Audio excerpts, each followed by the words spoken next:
Hi everyone. I'm sharing this week's Dvar Torah in the merit of a complete refuah for my sister, Sarah Leah bat Shifra, and for Yehudit bat Simcha Nachma, a builder and sustainer of Jewish life around the world. There's so much to study in Parashat Tisa. Many mitzvot, including counting Bnei Israel, building the Mishkan, the Chet HaEgel, the breaking of the Luchot, the prayer of Moshe, and receiving the second Luchot. But I want to take the path less traveled this week and talk about the remarkable story of Eliu told in this week's Haftorah.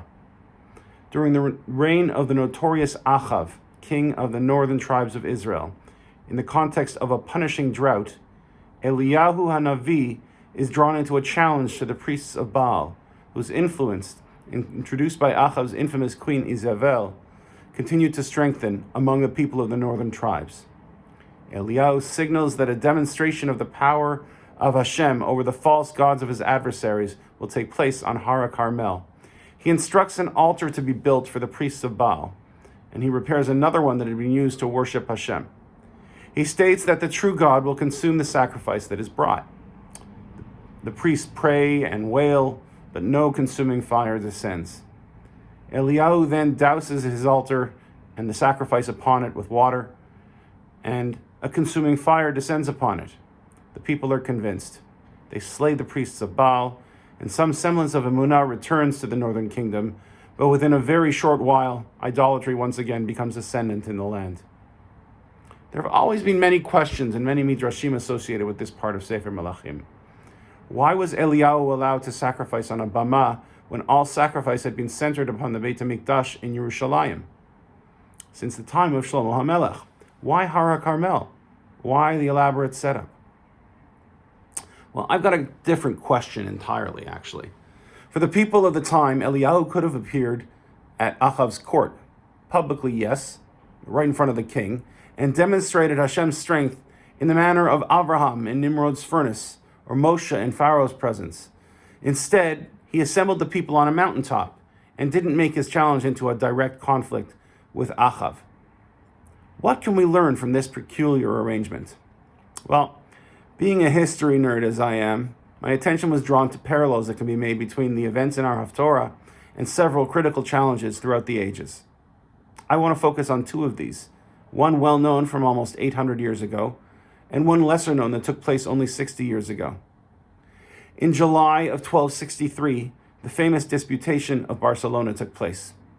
The Dominican friar and Jewish convert Pablo Cristiani faced the Ramban, the famed biblical commentator and halachist, Rabbi Moshe ben Nachman, in the presence of King James II of Aragon.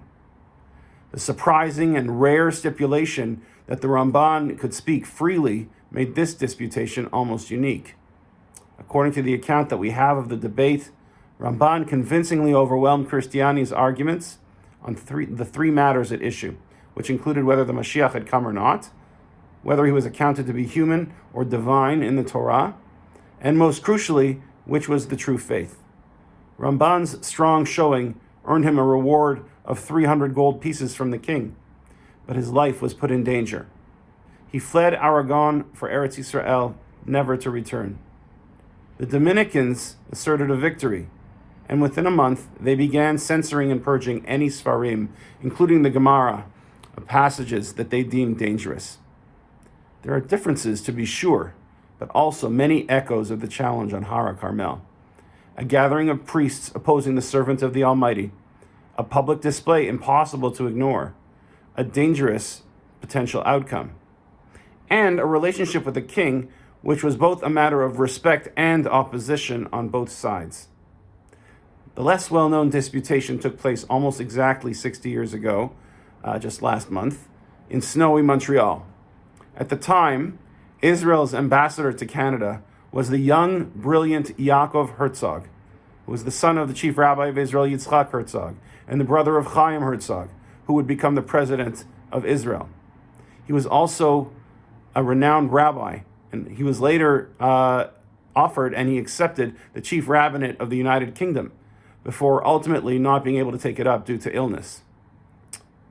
Herzog had an acute sense of Jewish peoplehood and Jewish sovereignty in our homeland. And he, more than almost anyone of his generation, was keenly aware of the role that Jewish identity and our history plays in these important elements and in our essential connection to Eretz Yisrael and our essential rights to self-determination and peoplehood. He integrated these elements with Jewish observance and with ethics in much of his writing. It was a great loss for the Jewish people when he passed away at 51 years old. In 1961, the respected British historian Arnold Toynbee, once described as the most popular and most read scholar of the 20th century, guest lectured at McGill University. In several of his talks, he referred to the Jewish people as a fossil. He denigrated the Zionism that he once had sympathy for. He suggested Israel's actions in 1948 were as bad as the Nazis, and he made other statements maligning the Jewish people and the Jewish state. Herzog, outraged at these insightful lies, immediately challenged Toynbee to a debate, which took place at the McGill Hillel House, which is, incidentally, a building where I have spent considerable time, professionally, doing work inspired by Herzog. Before an audience of hundreds, Herzog had Toynbee back on his heels from the outset, forcing him to backtrack on several statements and convincingly winning the debate, according to international media reports. Nonetheless, despite his triumph, within a few short years, anti-Zionists and anti-Semites were trumpeting many of the same discredited tropes that Toynbee raised. I hope that you can see the similarities between these events as I do.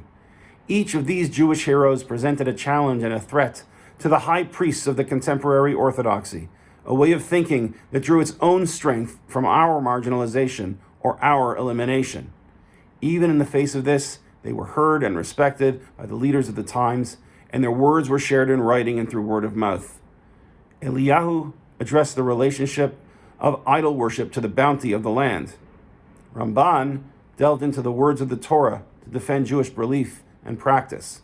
And Herzog used every element of our text and tradition to define our peoplehood. Torah, Aretz. The Torah, the people, and the land. These are the pillars that define us. These are the pillars that our adversaries challenged throughout our history. Our responses to these challenges must be proud, public, and constructive, even if we know that we will soon be challenged again. We've spent a year locked down and, for the most part, facing inward.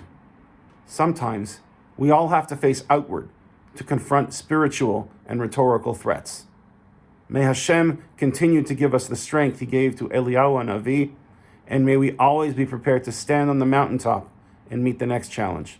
Shabbat Shalom.